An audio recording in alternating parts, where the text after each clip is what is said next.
Lukashivka is one of the most war-affected villages in Ukraine's northern Chernihiv Oblast. Its residents will never forget the 9th of March, when the Russian army entered their village. 3 неділі, Ірочка, наче у воду просиділи.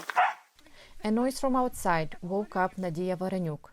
She saw 3 Russian personnel in her garden. For 3 weeks, Nadia had to share her home with Russian occupiers. Russian troops installed weapon systems behind her house. Every time they fired, Nadia would tell her children and grandchildren to hide in a cellar. When a missile fell in Nadia's garden, the Russian soldiers hid in her cellar too. Факт тот, що вони сиділи 6 у погребі рашистів, а їх сюди повстановлювали. Як я відкрила окно і кажу: хлопці, вам не соромно? Як вам не стидно? Дітей, кажу, повстановлювали, ви виходить, ви не воїни, а ви я не знаю хто.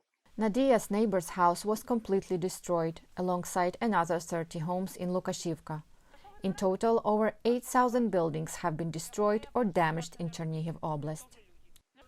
When the shelling started, Alla Korobka was at her family farm.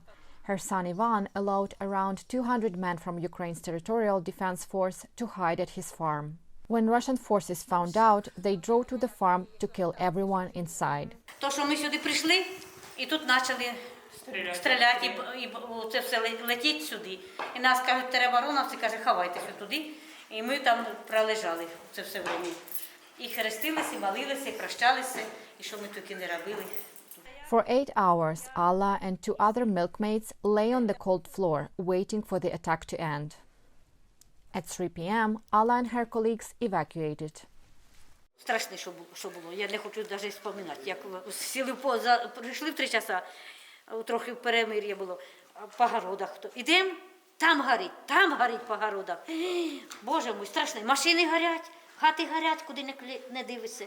І ми йшли, вже виходили за фермою тудою, так наші теробороновці вже лежали мертві, і без голови, і роздіті, і розбуті. Thanks to the farmers, one territorial defense member survived. Там він лежав у углу під мішками, ми його заховали, син заховав там, і уколи йому давав до 7 часов, до 3 часов. Due to Russia's shelling, it took Alla 2 days to return home, even though it's in the same village. When she arrived, half of her house was destroyed. For 3 days, Russian soldiers held her and her 36-year-old son Ivan at gunpoint in the basement. And then they took him away. 10 числа вивели, ми прийшли, і його прийшов комбат, цей же магніт, як його називали. І прийшов і на розстріл виводив. Під ноги, так, каже, стрибанув, ударили по ту калишку. Я, каже, на коліна упав, каже, і він очередь, каже, над головою.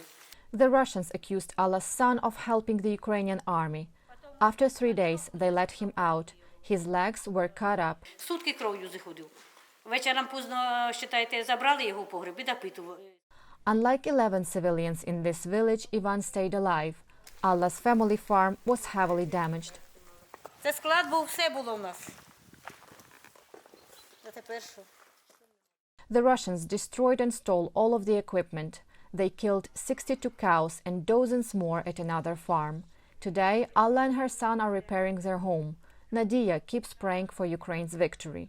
Despite the ongoing threat from Belarus, locals are trying to restore the life they've had.